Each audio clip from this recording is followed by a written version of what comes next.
परमात्मा कहते हैं, तुम सिर्फ मुझे याद करो, तुम्हारे लिए सोचने का काम भी मैं करूँगा।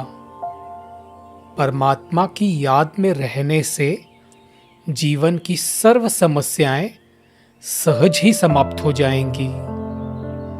जितना परमात्मा बाप की याद में रहेंगे, तो परमात्मा के साथ का व परमात्मा बाप की छत्र छाया का अनुभव होता रहेगा। जो आत्माएं सच्चे हैं और जो परमात्मा बाप की याद में रहते हैं, उनका जवाबदार स्वयं परमात्मा है।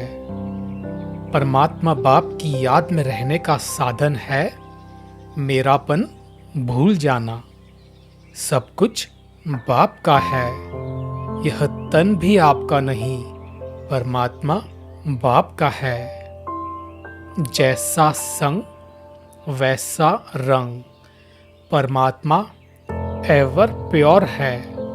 हम आत्मा मन बुद्धि द्वारा उनके संग रहेंगे तो हम भी पवित्र बन जाएंगे। अंतर्मुखी बनकर प्रभु चिंतन करने से जीवन यात्रा सहज होती है। शिव भगवान उवाच, मैं गारंटी करता हूँ, तुम मुझे याद करो तो इस योग अग्नि से तुम्हारे जन्म जन्मांतर के पाप भस्म हो जाएंगे। परमात्मा की याद में रहने से शरीर के रोग जो तंग करते हैं, वह भी ऑटोमेटिकली ठंडे हो जाते हैं। जो सदा ईश्वरीय नशे में मस्त रहते हैं, वे सर्व प्राप्ति संपन्न बनते हैं। स्वचिंतन और प्रभु चिंतन करो तो व्यर्थ चिंतन स्वतः समाप्त हो जाएगा। हर कदम में कल्याण है। जिस बात में अकल्याण भी दिखाई देता, उसमें भी कल्याण समाया हुआ है। सिर्फ अंतर्मुख होकर देखो। जब तुम योगयुक्त होकर कर्म करते हो, तो परमात्मा शक्तियां तुम्हारे साथ काम करती हैं। जो हो रहा है वह अच्छा हो रहा है, और जो होगा वह भी अच्छा ही होगा। यह पॉजिटिव संकल्प कमजोर संकल्पों के जाल को खत्म कर देता है। यदि आप परमात्मा के प्यार में मगन रहने लगो, तो जन्म जन्म संबंधों में प्यार मिलता रहेगा। दिल एक ईश्वर से लगाओ तो सर्व दुख दर्द समाप्त हो जाएंगे। भगवान अपने बच्चों को सदा तन से, धन से और मन से सहज रखेगा। यह बाप की गारंटी है।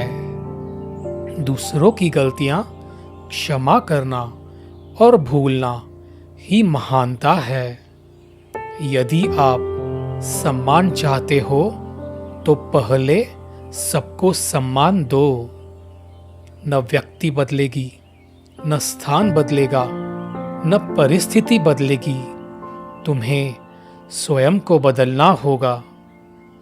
तुम अपनी श्रेष्ठ पोजीशन में स्थित रहो तो कोई भी ऑपोजिशन कर नहीं सकता। रहम की दृष्टि घृणा की दृष्टि को समाप्त कर देती है। सबके प्रति शुभ भावना, श्रेष्ठ कामना रखना ही सबसे बड़ा पुण्य है। यही यथार्थ सेवा है। परदर्शन, परचिंतन है धूल, तुम्हें बेदाग हीरा बनना है। दिल से दूसरों की सेवा करो तो दुआओं का दरवाज़ा खुल जाएगा। जो अपने घर को, अपने भंडारे को परमात्मा बाप का भंडारा समझते हैं, वो मानो ब्रह्मा भोजन ही खाते हैं। उनके भंडारे और भंडारी सदा भरपूर रहते हैं। ज्यादा कमजोरियों को सोचो नहीं, कमजोरियों को सोचते सोचते भी और कमजोर हो जाते हैं। सदा एक ही लक्ष्य की तरफ नजर रहे, वह लक्ष्य है बिंदु। और कोई भी बातों के विस्तार को देखते हुए नहीं देखो, सुनते हुए नहीं सुनो। विघ्नों को सदा खेल समझकर चलो, तो जीवन में कभी फेल नहीं होंगे। परमात्मा बाप की प्रीत में रहना अर्थात अशरीरी सहज बनना। सवेरे सवेरे जब तुम अशरीरी बनते हो तो सारे संसार को शांति का दान मिलता है। ओम शांति।